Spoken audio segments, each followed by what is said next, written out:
जय जगन्नाथ। आज मु बनाऊली मटन बिरयानी। भाविली मटन बिरयानीटा क्या पसंद नुह तो से भिडटी सेयार करे बोली।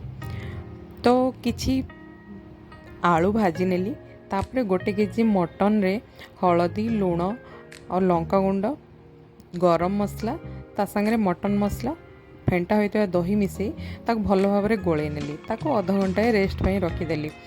तापरे गरम पानी रे किछि गोटा मसला पकईदेली।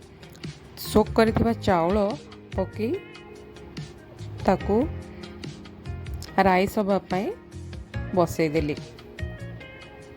तापरे भाजी नहीं थिबा पियाज को ताकू साइड कर रखीदेली। तापरे तेल तादेरे तेजपत्र आउ कटा होता पियाज पकई ताकू भाजी नेली।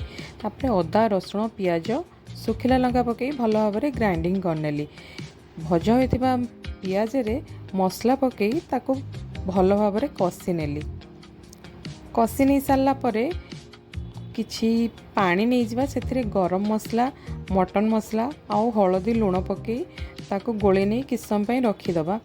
तापरे सेई मसलाटा को आमे कषा मसला रे पकई ताकू भल भाव में कषि नबा। तापरे गोटे टमाटर से पकई दबा। सेटा कषि हो सारा परे आमे किछि सुखिला मसला नबा गोटा मसला ताकू भल भाव में भाजी नबा। भाजी नहीं सारिकी ताकू कुटी नबा भल भाव में कुटणी साहाय्य भल भाव में कुटी नबा। तो तापर आमे कौन करवा कि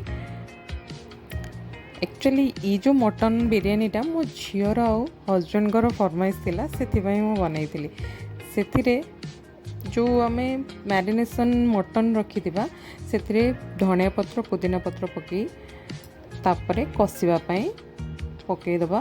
भल भाव में कषि नबा ताकू तापरे सिझिबा पई रखिदबा। सिझी सारा परे पूरा तो भल भाव में मटन सिझी न थाए कषि सारा परे भी तादरे आलू पकई दबा।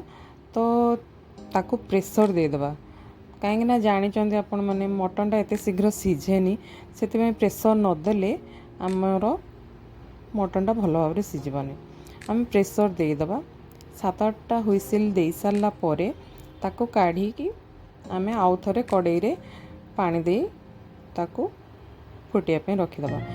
तापरे कौन करवा कि माटी हांडी रे मु माटी हांडी रे एक्चुअली मटन बिरयानी बनई थी।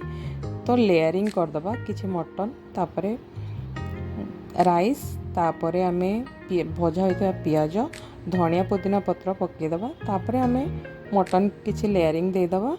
तापरे पुणी थरे राइस रो लेयरिंग देदबा।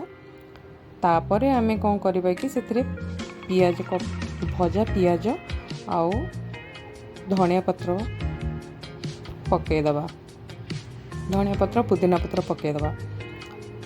पकई दी सारा परे आमे ताकू मिनिमम आमे 20-25 मिनिट पर्यंत दम पाई बसईदबा। गोटे तावारे मोटा तावारे बसईदेले सेटा भल भाव में